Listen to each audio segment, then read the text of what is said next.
What's up? What's up? Nick Loper here. Welcome to the Side Hustle Show because you can be a creator or a consumer, but it's the creators that get paid.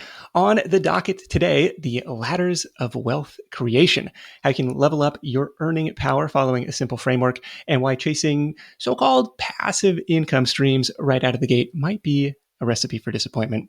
To help me talk through this one is Mr. Nathan Barry. He's a serial entrepreneur, best known as the founder of ConvertKit.com, the leading email marketing service for creators. And fun fact for you, ConvertKit started as a side project in 2013, same year that Side Hustle Nation started, and is now a mid-8-figure-a-year company. A little bit of a different growth trajectory there, but it's all good. Nathan, welcome to the Side Hustle Show. Thanks for having me on. You bet. I feel like it's a long time coming. We've both been in the game for a long time. You can find Nathan at nathanbarry.com, where he blogs about all things online business, marketing, entrepreneurship, and he hosts the Art of Newsletters podcast. You want to learn more about email marketing, growing your email list, monetizing it, definitely check out the Art of Newsletters podcast. But stick around in this one to hear how Nathan went from working at Wendy's to owning this multi-million-dollar SaaS company, some of the side projects that he's working on, once a side hustler, always a side hustler, and the marketing strategy that is working well today. But first, I would love if you could give us the big picture thesis behind your ladders of wealth creation. Why did you write this post? What's it all about? Again, this is at nathanbarry.com/wealth-creation if you want to go check out the full article, but we'll dive into it here. Yeah. So I see things in the world and I start to notice these trends. And I want a way to explain them. Right? You notice something and you realize like, oh, this is true, or this works better than that. But you can't articulate why exactly. And so I wanted to put together a system to say, this is exactly why certain paths to wealth are better than others, and try to break this down in a framework that I could show to someone else. I struggled for a long time to come up with a metaphor, to write it out. Like, what are the principles? What are the stages? All of that. And I got help from a few friends like James Clear and others. Actually, I had you read one of the very early drafts of this when we were hanging out at FinCon 2019. I don't know. Yeah, you're right. No, 2019 in DC. And, I remember thinking, oh, this might be a cool episode. So I've had it penciled in for years. I'm happy that we're finally making it happen. Yeah. So basically I was trying to break down why, when someone is a bunch of problems, one, how do you build wealth rather than just earn more income? And then two, why, when people are saying, like, pitching different business ideas, why some are inherently really bad and others are quite good. And then the third part is, why are some types of businesses way harder than others? And why, when someone comes out and says, hey, I'm going to make Uber for dog walkers or eBay for this, or I'm going to start a SaaS company or all this, and they're early on in their career, I'm immediately like, oh God, no, don't do that. Like, that is a horrible idea. Not that it's a horrible idea altogether, but it's a horrible idea for you and the things that you've learned. And so the ladders of wealth creation is this idea of making money as a skill, business as a skill, really the collection of 1,000 individual skills. Same way that you'd think about like playing piano or the drums or something like that. There's a collection of a whole bunch of skills that you have to learn over time. And how can we break it down into something where you actually understand, here's the skills that I'm trying to learn in sequence. And knowing that, like, some businesses are like playing a simple scale, or my kids are learning to play the piano right now. So I walked in and into the house and I heard Old MacDonald playing it, right? Some businesses are the equivalent of Old MacDonald, very basic, simple skills. Others are the equivalent of like some incredible concerto.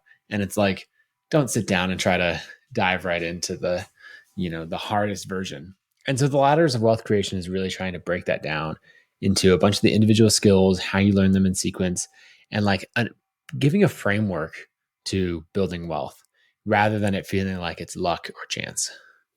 Okay, that's fair. So you're saying if somebody's trying to build the next Uber, the next eBay, the next Amazon, the next Facebook, and they don't have a ton of entrepreneurial experience under their belt, you're saying take a pause. That's a red flag. Like, start with a simpler business model, essentially. Yeah, and so I'm trying to break it down, right? There's the earning potential and the complexity, right? There's a few different angles here, and so we're really trying to break it down into these 4 ladders. And if we want to dive into it, the 4 are the first one is trading time for money, right? So it's having a job, working hourly for a company. You could move up that ladder to, a salaried position. And there's actually a lot of room in that. There's just very little leverage, right? So your highest paid time for money positions are going to be things like a doctor, a lawyer, stuff like that. And the very early on is, doing yard work, mowing the lawn for someone getting paid Sure. uh, for that. The next ones, and we can dive into these individually, but Working at Wendy's in your example. yeah, exactly. Right. 5.25 an hour, I think is what I made there. And Uh, like, you can move up that ladder, but you're going to be capped. yes, there's a Uh, limit. Your limit is the number of hours in the day or the number of hours you can reasonably work. Even if you're a very high paid professional, that could be great, but that the income pie chart is still 100% active income at that point. yep. And it's hours you can work, or really hours you can work and get paid for, multiplied by that hourly rate. And there's lots of things that you can do that have a high hourly rate, but you're moving up within that ladder. But And your so, recommendation is everybody starts here, or most people need to start here to learn on the job skills and showing up and being responsible and doing the work. yeah. Now, some people are like never cut out to be like their own boss or any of that. But if you think about, if you know someone in your life who like just can't even hold down a job, can't show up consistently, that's when they have this outside like authority or pressure being like, look, if you don't do this, you're going to lose your job. If you don't, like, if you want to get paid, here's the minimum bar. And those are skills, right? To be able to show up consistently, do the work, to learn, apply that. And it's the base level skill when someone else is providing that, accountability or supervision. And so you have to learn that before you can do it on your own, right? If you're the Sure. person who's like, I'm going to go and I'm going to start my freelance business, right? That's kind of the next ladder, is your own service business. Um, and if you didn't learn the skill from the previous ladder of like showing up consistently, you're going to have a really, really hard time. And actually, now in your own services business, you have to provide that accountability yourself, because I mean, a lot of creators find this, right? They quit their job and they go off and they're like, I'm going to have so much time. I'm going to do whatever I want. I'm going to, uh, I made this much progress when it was a side hustle and I could only work 3 hours a week on it. Now that I can work 40 hours a week, like, the sky's the limit. And what happens is they actually don't have the skills to focus and hold themselves accountable and all of that. And there's Okay, no longer outside. this is ladder number two. So ladder number one was time for money, part-time job, full-time job, salary job, time for money. Ladder number two is your own service-based business where you're solving problems for customers and clients and getting paid for that. Yep. Yeah. So that example of the skill that translated between both of them that's really important is like the ability to show up and do the work. And, ladder number one, it's like stay accountable when someone else is providing that accountability. Ladder two, it's like, well, now you have to provide that accountability because you are your own boss. So that's an example of just like a simple skill. But Do then you as run you into move, people? go ahead. Sorry to interrupt. Do you run into people? Because I'll meet people who, especially the last couple of years, like, oh, I just have a really hard time, focusing when I'm working from home, or like Mhm. and that's almost foreign to me. And I'm curious to get your take, as ConvertKit is a remote first company. You got people all over the world. It's kind of surprising, because I've been working from home since 2008 and never really had that problem of like, Right. sure, I'm gonna do what I set out to do. And it's interesting. It's like, I don't know, is working from home really the symptom here? Do you need somebody looking over your shoulder to make you accountable? I think I think working from home is not the symptom. It's the excuse. Like, a lot of people really struggle, or they don't have the habits to show up consistently and do the work, right? Yeah. Like, your mind is a wild thing. It'll go every which way that you let it. And so it takes a level of skill and discipline to like channel that in and to say, hey, for the next 30 minutes, I'm going to focus on this blog post that I need to write, or I'm going to do this design work or whatever else. Yeah. And that's something that you have to learn. And so when someone, or you have to have tools for it, right? Like the Pomodoro method or writing a to-do list the night before, diving into the hardest thing that you've been putting off, like diving into Right. that first. And so, yeah, that's just one example of like 1,000 things that you have to learn. And if you're failing on some of these early ones and you're trying to jump ahead and you're like, oh, I'm going to start a SaaS company or I'm going to do this other thing. It's like, no, no, no. You're going to fail so hard and it's going to have nothing to do with the SaaS company. It's going to have to do with that you haven't learned these Yeah, basic skills. it's not that the idea itself was bad. It's like you're not in a position to execute on it and execute on it well yet. Okay, Yeah. so your own service business. This is ladder number 2. This is where a lot of people start their side hustle journey. I think last time I Mm-hmm. did this study, over 500 episodes of the Side Hustle Show, more guests started with a service based business than any other model, and most often that was started on the side. And so this is kind of like I can dip my toes into the entrepreneurial waters in this method. Yep, exactly. And what's nice about a service business is the time to money is often pretty short, right? So if we think about, we'll talk about future ladders, right, of productized services and selling products, you might have to put in a ton of effort before you make any money. But a service business, you can be like, sure, Nick, I'll design that for you. $50 an hour, and like I do the thing for 5 hours, and you pay me $250, and like my time to generate money in my side hustle was very very short. Now I have to learn a bunch of skills in this. Uh, I have to learn how to find and talk to clients. I have to learn how to invoice. I don't know. Like I remember the first time I was trying to figure out how to invoice a client. Like, what's professional? I'm sending out this invoice. The template has like invoice number on it. Should I start from 1? Should I try to be more? Should I start from 57 to make it seem like I've done this before? Yeah, totally. 512, like there's just all of these things that you have to figure out. Basic business skills, right? How do I set up an LLC? How do I get a bank account? What's an EIN, right? You start to learn all these things that are really complicated until you've done them and you're like, oh, that's the simplest thing. Like an EIN, you call the IRS or fill out a form, like, and 5 minutes later you have it, Yeah. but if you don't understand it, those are hard things, right? So it's a ton of skills to learn. And then, as you move up that work, right, you can start to charge by the product or by the project, right? So instead of saying, hey, I'll do this design work for you for $250, or for $50 an hour, then I'm saying, hey, I'll design a logo for you for $250. I'll design a website for $2,000. And now I start to have a little bit of leverage, right? Because if it takes me 4 hours to do the logo for you instead of the 5 that I estimated, well, now my hourly rate's a little bit higher. Now leverage can go both ways. And so if it takes me 10 hours to do the logo when I estimated 5, I'm now making $25 an hour, and that loss is mine. So Right. I can either have the win if it goes well, or the outsized win, or the outsized loss, whichever way, and that's leverage. And so learning about that, usually the first time people learn about that is when they switch from hourly work to project based work, and that's a skill. Yeah, you start selling the outcome rather than your time. What's the Correct. deliverable? What's the thing that the client is going to get? What's the hopefully the transformation that they're going to have at the end of this thing?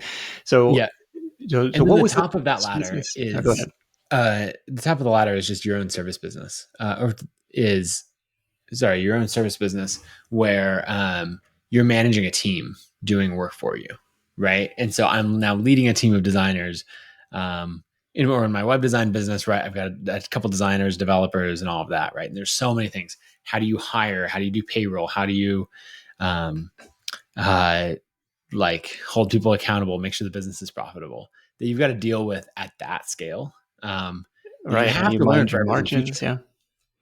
Yeah. Yeah, there's there's a lot to it. Um, And but we're yeah, only on ladder that's number kind of 2. the Yeah. service business What ladder. was in your case, what was the service business for you as you started Wendy's, Time for Money? What was the service business for you on this ladder? Yeah, so in time for money, I did a bunch of jobs. I worked as a designer, right? Had a salary making $60,000 a year as a designer at a software company, and then I made the switch to freelancer, doing hourly work for clients, and that was a lot of like $100 an hour to design iOS apps, um, charging by the project. I started doing. like estimate. We started building web apps for customers, and that's where I charge $10,000 for this application, and I'm doing a bid upfront, Okay. and they're not responsible for overages. I am. I never got to like a team of employees. I got to, two or three contractors that I'd be working Sure. with. But a lot of people, right, running a design agency or something would be that example of the top of the service work. Um, One thing to Yeah. say is you can build great businesses or you can earn good money anywhere in here. It's not that like Yeah, you don't have to the keep net. going. Like if you find if you find satisfaction and fulfillment on ladder one or two, like hey, keep Yep. keep at it. Yep. But ladder three, I think, is where it starts to really get interesting, and that's productized services. Okay. And so let's say we're doing this is where we're still selling a service, but we're starting to act like it's a product. So let's say I do SEO audits, right? I'm a search engine optimization consultant. I was charging $100 an hour, and now I'm saying, hey, for this, uh, for $1,000, I will do this audit of your website. You'll get these deliverables at the end, this checklist, this training, that kind of thing. And it's both a fixed scope, so you know exactly what you're going to get, and a fixed price. Okay. And what's interesting about it is it turns into this thing that now you can buy as a customer without really talking to me. You can come to my website and say, oh, that sounds good. And maybe just click purchase without me sending an invoice or all of that. So if you think about the skills at this step, right? I now have to learn copywriting, right? I have to know how to make a website. I need to know e-commerce in a way. It's not just sending an invoice through FreshBooks. It's like, oh, through ConvertKit Commerce or Stripe or something like. I got to be able to collect payments. I probably need to send a follow-up email automatically and be like, hey, thanks for buying. Let's schedule the consulting call. Um, and so you start to get this next level of skills that are critical for selling products. Um, of building a sales page, copywriting, design, all of that. But you do it in a way that's still more approachable because you're taking your services and packaging them as a product. Okay. I'm trying to think as I'm going through my own ladder progression, like time for money in my case, shelving books at the library, like best job Yep. in the world. If you know your ABCs and your numbers, like you are qualified for this job. Working at the Mongolian Grill, which is another incredible job, like these mountains of free food. On the service business side, and actually a really important time for money was like a marketing internship, which was my first exposure to e-commerce and affiliate marketing and SEO and pay-per-click advertising, all that stuff. Um, Service business side for me was painting houses in college, charging by the project, like, hey, for $2,500 we'll come out during this week of the summer and we'll paint your house, and then managing a small team to do that, and doing a lot of Mhm. painting myself too, but hiring and firing and recruiting, like all that stuff. um, on the productized side, I didn't do a ton of this. I did a little bit of like freelance writing, a little bit of like freelance nonfiction editing in the self-publishing space. I did a little bit of like virtual assistant recruiting. I had a virtual assistant directory and review site for a long time, and people would approach me and say, like, "I could you just do it for me?" Like, so I said, "Sure." Well, who are you looking for? And so I'll go out and try to find that person for a fixed price and present those candidates. But that was about it on the productized service side A for lot you. of Were people you skip this ladder, okay? Did and I you think it's did a you skip mistake. it, or did you go down this path of selling a productized service in design? Um, Let me think. I think I went to products, and my first 8 products did not really make money. I'd have to Okay. run through the list of products, but this is why I think All right. So products is ladder number 4. This is like products the is ladder number 4, and okay. productized services is the bridge between it. Okay. And so if you jump from pure services to pure product, then in this one leap between ladders, you have to learn a ton of skills. Basically, e-commerce, copywriting, page design, how to make a sale without someone like ever talking to you, how to fulfill a sale without someone ever talking to you, like how to actually make like there's just a ton of things.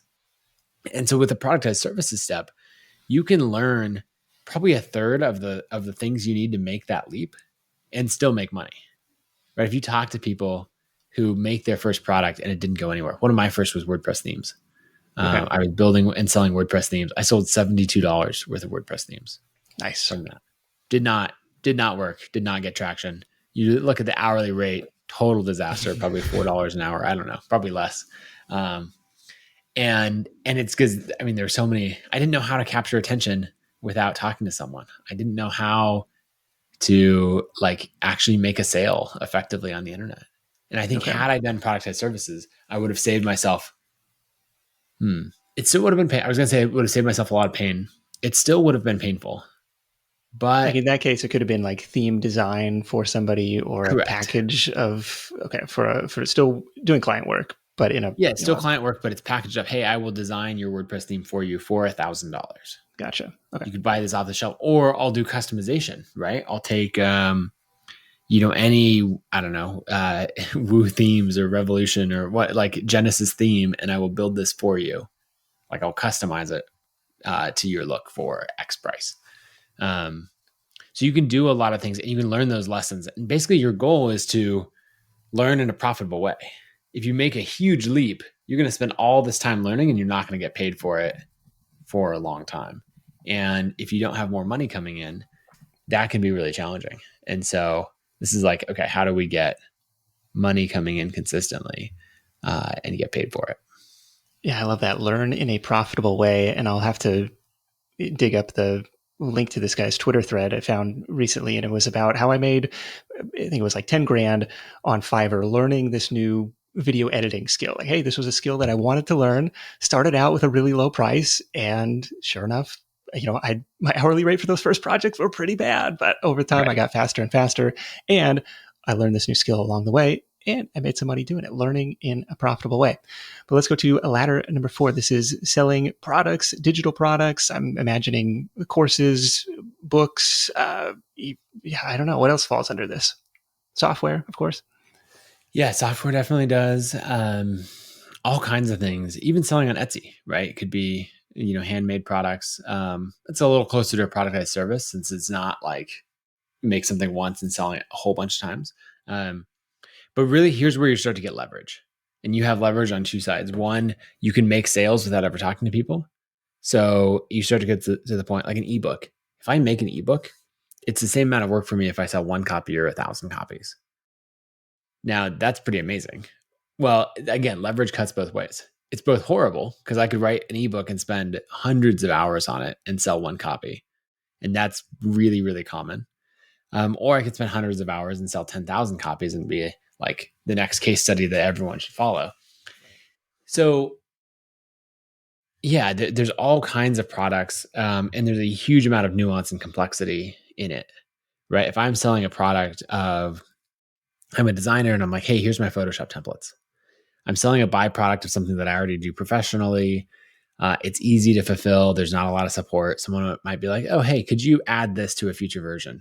But it's not on the same level of like maybe a WordPress plugin would be a few layers up, right? It could be a certain amount of complexity. I've got to support it to an extent, but it's still hosted on the client site. You know, maybe it's sold through a directory or something, a marketplace. So that's easier. Whereas then a SaaS company is even higher on there of it's saying, right now I've got to host it, I've got to support it, I've got to continually develop it, right? It's recurring revenue, so it's a harder sale to make. And then at the top of that products is a marketplace, right? Something like Creative Market or Uber or Facebook, marketplace or social network where you have to have both sides together. You've got to scale these equally. Like it's really, really hard. But if you pull it off, the earning potential is insane. The richest people in the world are running social networks and marketplaces. Sure. Yeah. So if you don't have the demand side, there's no reason for the suppliers to be there, and vice versa. Okay. Yeah. Yeah. And so on the product side, what I'd look for early on is a simple product to sell and support so you can learn some of these lessons. Like, okay, how do I one of my favorites is like selling an email course, like a paid email course. because you don't have to design it. You don't have to you can put these emails in a sequence. I did one on like on money. If you're a creator who's already earning over 200,000 a year, like I wanted to put together content just for that, like what do you do now kind of thing. Okay. But I did it in a paid email course so that it was really simple. I could add to it gradually over time. And when someone buys it, every Friday, they just get an email from me for like 14 weeks in a row. It's a really simple product to make and sell if you're a decent writer. Whereas something like a video course, right? I've got to, I want to have a bit of a studio. I've got to write a script. I've got to practice. I got to edit. I got to shoot. I have to get the kids to be quiet for long enough to be able to do that. So it's a little bit harder. And then, you work your way up the ladder as you learn more lessons. Where would you Another say example. a Go ahead. like where would you say a content-based business, a YouTube channel, a podcast, a blog would fall on this spectrum? Because I think about for Side Hustle Nation, for example, monetized through sponsorships and affiliate partnerships for the Mm-hmm. most part, and some of my own products and services, or mostly products these days. Like I've really dialed back the service side, but would that be considered a product in a way? Like I'm creating content, I hope to No, it's a attract marketing eyeballs stream. through SEO. So basically, I actually have another blog post that another time we could spend an hour or more talking about, and that's called The $1 Billion Creator, which is asking the question, when you have attention, what is the most profitable place to direct that attention? And so what you have with Side Hustle Nation, right, is you're capturing attention from the podcast, from the blog, newsletter, everything, right? And then you're choosing where you want to channel that. So it's not a product in itself, but you're saying, hey, I want to channel that to sponsorships, right? Other brands. That's one level of profit, right? That's the product that you're selling. In this case, you're selling it to brands rather than to the consumer. Okay. Or you're channeling it into a course, or you're channeling it into other things. And so, one of the later points in this, I have like 8 principles in this essay, On the and billion one of dollar them is creator. of the ladders of wealth creation one. Oh, okay. It, excuse me. One of the principles is that each step is easier with an audience, right? Because you have captured this attention.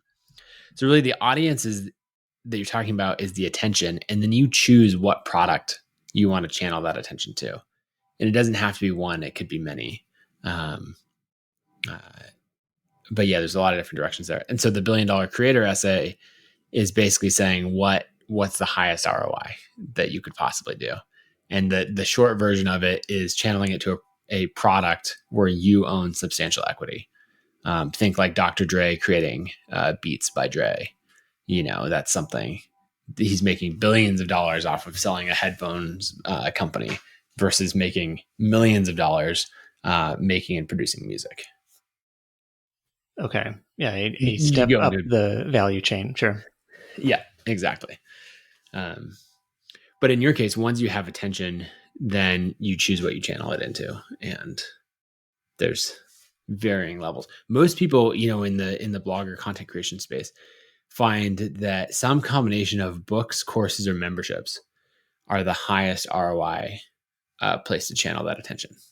Okay. Yeah. So you could consider all of those under that product category. Yep, exactly. I chose SaaS. I Yeah. said I did books and courses, and I was like, that that does pretty well. Well, the books and courses were making me 200 to 250,000 a year in revenue. And then I said, I'm going to put all of that on hold, and I'm going to build a SaaS company, and I'm going to take all of my attention from my 5,000 and 10,000 subscriber newsletter and channel it into building a SaaS company. And that's then created, tens or hundreds of millions of dollars worth of value Right. as we've moved up that value chain. What was that like taking that leap? Because ConvertKit was doing what you said, maybe $1,000 a month. When you say like, Yeah. I'm going all in on this, like versus and kind of turning your back to this other thing. Like, I got this cash cow, it's working, but I don't know. Did you feel like there was a ceiling there, or like the ceiling on the SaaS side was obviously much higher? What was the thinking there? Yeah. The ceiling was much, much higher. And I wanted to know, like, could I pull this off? I think there's a lot of people working on a side project where they're like, oh yeah, if I went all in on this full time, it would blow up. And you're like, would it? Do you know that for sure? And you're like, is that just a story that you're telling yourself? Um, and so I was wondering, as I was deciding to shut down or double down on ConvertKit, if I shut it down, I'd always wonder, could I have made that work? And that wasn't something I was willing to live with. And so I was like, okay, I have to make sure I've given it my best shot and make it a full-time venture for a while. And I actually set a goal of within 6 months, I wanted to get to 10,000.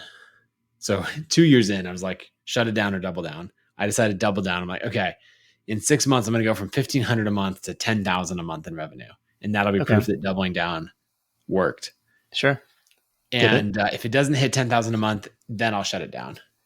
Of course, it didn't hit 10,000 a month in 6 months, but it hit like 6,000, and I was like, "That's pretty good, actually," And then 2 more, like 8 months in after that decision, it was at 10,000, and then, I mean, it took in 14 months since the decision to double down, we went from 1,500 a month in revenue to 100,000 a month in revenue. Wow! And so it ended up exploding in a huge way, and then. Now it's doing $2.5 million a month in revenue, and up from there. But that's like an example of, well, I guess 2 things to say on that. A point or principle number 8 in this essay is it takes longer than you think, but the results can be incredible. Like ConvertKit's now, I've been working on it for almost 10 years, from like inception of the idea through to today. And it took, so like 2 years in, it was not a success, right? And then, it's just been working on it away for a long time. But then when you let that compound over a long period of time, the results are absolutely amazing. Like way more than I could ever earn off of any combination of ebooks, courses, etc. Agreed. Patience is this underrated entrepreneurial skill. It takes longer than you think. It sounds like you kind of put some value in another guest. This is a Scooter from the Sleep With Me podcast, like a podcast designed to put you to sleep. He calls it like the world's most boring podcast. And he described his journey early on was like just, putting a mark on the calendar 6 months out, and he called it his arbitrary quit date. And he's like, I'm not even going to think about quitting or throwing the towel until that date, because I don't know. And then, I'll reevaluate when it gets there. Is this fun? Is this seeing traction? Is this something I want to keep doing? Yes or no? And he just kind of gave himself permission to put his head down to do the work until that date, and then reevaluate it there. And so you kind of, you put those blinders on a little bit and just go to town, do the work, before letting the self-doubt creep in every week or every day in some cases, of like, is this project really going to be worth it? I think that's really good, because otherwise you spend all this energy. Like imagine if you're questioning whether or not you should do a project every day or every week. Like that's energy that's going into like, is this working? I don't know. That could have gone into like actually making it work. And so I love that idea of saying, I am allowed to reevaluate this decision on January 1st, on whatever date, putting it on the calendar. And when it pops up like, I don't know if this is working, like, not allowed to think about that. I have, a date set aside, some journaling, and my favorite cup of coffee, to like tackle that. And right now I'm supposed to do other things. Very good. Well, that is the ladders of wealth creation, climbing from time for money to your own service business to productized services to selling products. Very similar to what we've described on the show as the side hustle path. Hey, look, I'm working full time. I start freelancing on the side. Maybe I graduate to freelancing full time. Maybe I graduate to building an agency out of that. So I have got other people doing the work. I'm, adding a little bit of leverage into my work, into my effort, and then graduating into selling either productized services or products. And you can skip these steps, but you do so at your own peril, because the skills that you need to learn along the way are kind of the bridge in between the ladders. Like you still have to learn all the skills, and if you haven't climbed the ladder in sequence, then the learning curve is going to be a little bit steeper there. Am I interpreting that correctly? Yep. Yeah, Okay. exactly. And so just know that you can jump from one ladder to another, or like you could jump from the first ladder all the way to the top of the last ladder. But you still got to learn all the lessons. And so just expect that it's going to take a lot more time. Like I know someone who jumped from a salaried position to running his own software company, right? He jumped 3 ladders and 5 rungs all in one move. And he's absolutely successful with it. But it took 4 years or so to get that traction and to build it up. Whereas I think he would have felt more motivated and just had more signs of results along the way if he learned these skills, at each step rather than learning the skills all in one big jump. Yeah, that's fair. I'm thinking back to my first, real online project was a comparison shopping site for footwear, and I learned a ton along the way. But like very, when I first started, like the skills were very, very myopic in a way. Like, okay, I know how to do pay per click advertising, and here's a product that can work. But in terms of negotiating with the developers and like specking out this whole custom build and database and all of the like, yes, it took a lot. It was 3 years of nights and weekends before I finally felt comfortable quitting my job to do that business. But yeah, it was a steep learning curve. So I really appreciate that. There's another essay that you've got. This is nathanbarry.com/journey. And this was a very thought provoking thing for me because I have stuck solely, pretty squarely in the lifestyle business lane where you've gone on to build this big company. I was hanging out with some of the ConvertKit team at Craft and Commerce in June in Boise. And, they're like, oh, we got 70 something employees now. And, this is our, MRR. And so this essay is, they say it's about the journey, not the destination. I say pick a destination that will take you on a journey that will truly change you. And you talk about, I'm going to have to become a different person to take ConvertKit to a 9-figure company, to make it be $100 million company. And that is an exciting journey that I want to go on. And I'm like, and this is, why I'm the world's worst gambler. Like I'm good. If I was ever up $20, be like, I'm good. I'm walking away. I just want to throw that out there and get your take on growing something that is truly, a personal transformation. What's the drive to get to that next level? You don't necessarily need to, but it's like, oh, it's this internal drive that I want to go do it. When you read some of your early writing or you listen to like that early podcast episode or watch the first YouTube video and you're like, oh God, I can't believe I put that on the internet, or then you even look back 2 years or something and you're like, oh, it's like, basically if what you were doing 2 years ago doesn't make you cringe, then I'd wonder like, do you have the growth trajectory? Are you living this out in a way where you're leveling up significantly? And then I'd look the other way, like that's sort of a negative way to look at it. But the positive side is think about a problem that you encountered 2 years ago that was like really hard to manage. If you encounter that same problem today, how would you feel? And I have a lot of examples where I was like, that was so difficult when I went through it. And now I hit the same thing and I'm like, no big deal. It's a typical Tuesday because I learned how to do it. It's like the equivalent of, if I was like, hey, Nick, we're both going to get into running. Neither of us are runners and we're going to run a 6-minute mile. Oof. Like we're not going to be able to do that. Total failure. But if we said, hey, for the next 2 years, our number one goal is to be able to run a 6-minute mile and we're going to work towards that consistently. Here's our training plan, all of that. And we're going to spend 2 years just focused on that one thing. We could both get there. Right. And so it's thinking about setting a goal that's big enough. For me, I chose 100 million in revenue for ConvertKit, where it's like, I have to become a different person to lead a company there. There's so many skills that I don't know.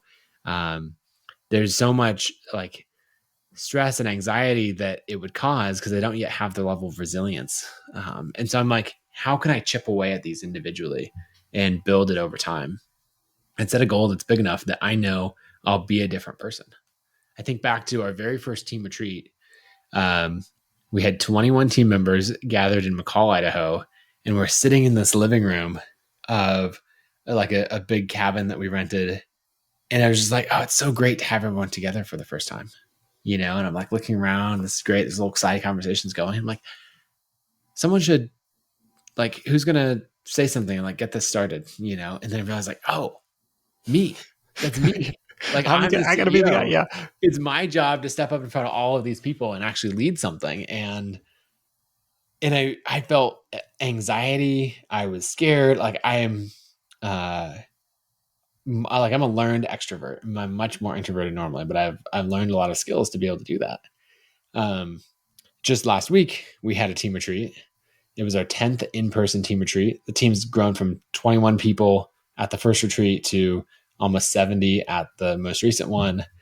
Um, and I'd done a lot of prep, but I had no problem getting up in front of the team and Yeah. sharing things, even to the point where we have a running joke now where the team, uh, they write a speech for me, like a joking speech, making fun of the team, the retreat, all the inside jokes and all that. And I Okay. deliver it, like they hand it to me on a phone and I just deliver it from the stage, like right off the cuff. I've never read it before. And it's so much fun. And years ago, that would absolutely terrify me. And now it's tons of fun because it's just like skills that you learn over time. And so on that note, it's just like reflecting back on things that would have been hard before that now you're like, oh, no problem, because I've built the skills and the resilience and strength to do that. And so it's not for everyone. But I would say choose a goal that's hard enough that you have to become a different person to achieve it. Yeah, I like that. That one really resonated with me. And this note about, did the work you did 2 years ago make you cringe? I will credit um, uh, Joe Saul-Sehy from Stacking Benjamins. After a podcast conference, he's like, "Look, I want to be embarrassed by the work I did a year ago, and I hope a year from now, I hope to be embarrassed by the work I'm doing today." Right. It's like about practicing your craft, about building a better product, about constantly improving your game. And so that one stood out. But choose a goal that is going to force you to grow and change. I want to go to round two, and this is a side project that you're working on, or a business idea that you would be curious to kick around if you had more time to dedicate to it. Yeah. So I was thinking lots of people, are brainstorming ideas or they constantly encounter business ideas.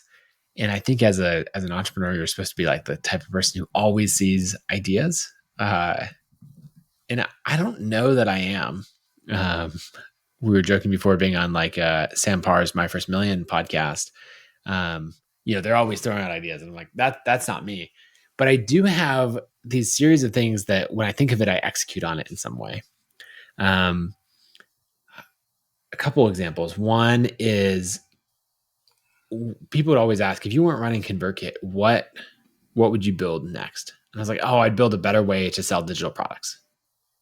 Like, I grew up using Gumroad. They like uh, didn't run that business well, like stopped supporting it and all of that for a long time. And so I was like, oh, I'd build the next version of that, like, Okay. digital products for me as a founder.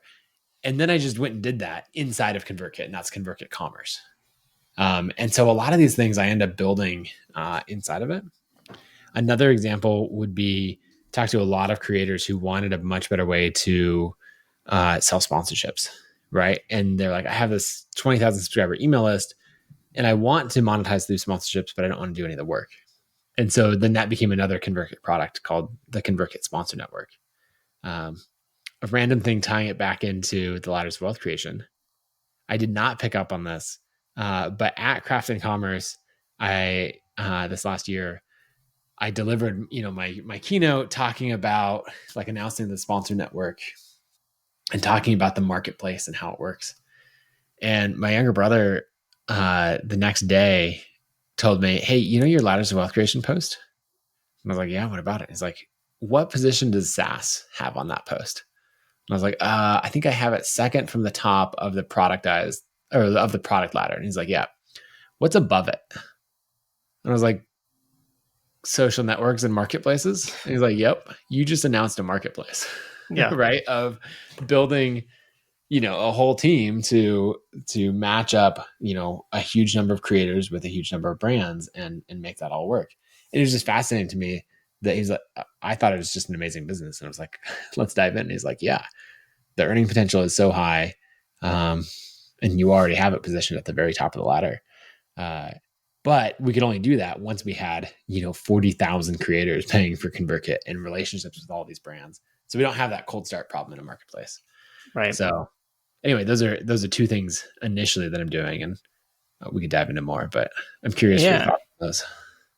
Well, I know you got your Airbnbs and everything like too, but like what I'm hearing is, you know, if you've already got something going, you don't necessarily have to find something totally out in left field. Like I've Yep. talked to another friend of mine who's like, they've got this successful online course business, and they're like, I really think I really just want to, launch a food truck. And you're like, Right. well, that came out of left field, but like, okay, go for it. But you're saying, hey, look, if you can build something that already serves the same audience, helps them in a different way, helps them with kind of the next logical problem that they may have as they grow, then that makes a lot of sense. What's going well for you guys on the marketing side? Obviously, heavy into content marketing, but what do you see either for creators in your community or for ConvertKit itself? Yeah, that's a good question. We've spent a lot of time focusing in on like on our funnels. I think as a creator, maybe others are better at this. When I wanted to sell more books and courses, I always looked at how can I increase the top of the funnel? How can I get more attention? And that's good, right? You're trying to reach more people, builds your network and influence. But I didn't really focus much on like conversion optimization or where people were dropping off in the funnel. Yeah. And so for ConvertKit, that's something we're focusing on like crazy. We realize we have a ton of people coming in at the top of the funnel, but like the free to paid conversion rate isn't that high. That could be better. People are dropping off after the first 30 days. And so we did a couple things. One that just worked really well is we switched our defaults from monthly plans to annual plans. And this would be a huge thing. If you're running a membership or a paid newsletter or something like that, or a SaaS company, right? Like, listen to this.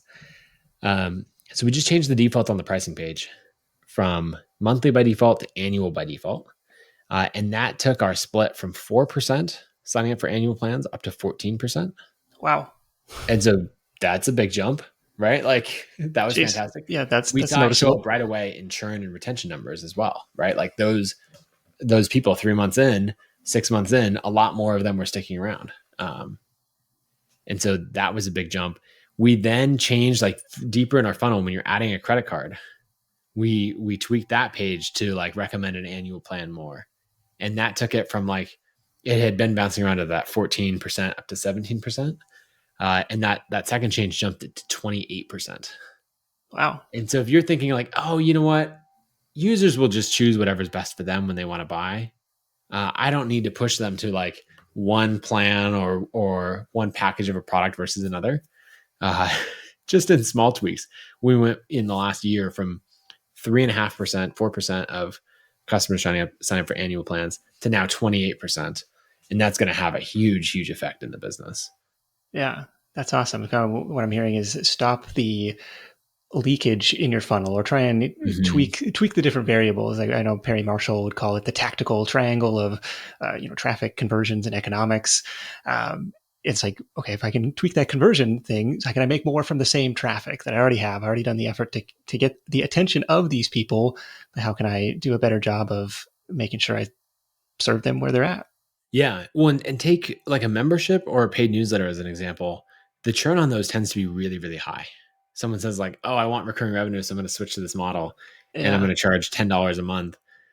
You quickly find like the churn is like 15% a month or something, maybe even more. And so if you can push to annual plans, and then that gets the churn lower, and you're collecting maybe less money total, but more upfront. Um, like because you're discounting, giving a few months free, that's Well, yeah. huge. Or if you look at like what does it take? When are people dropping off? Say my membership, it's $50 a month.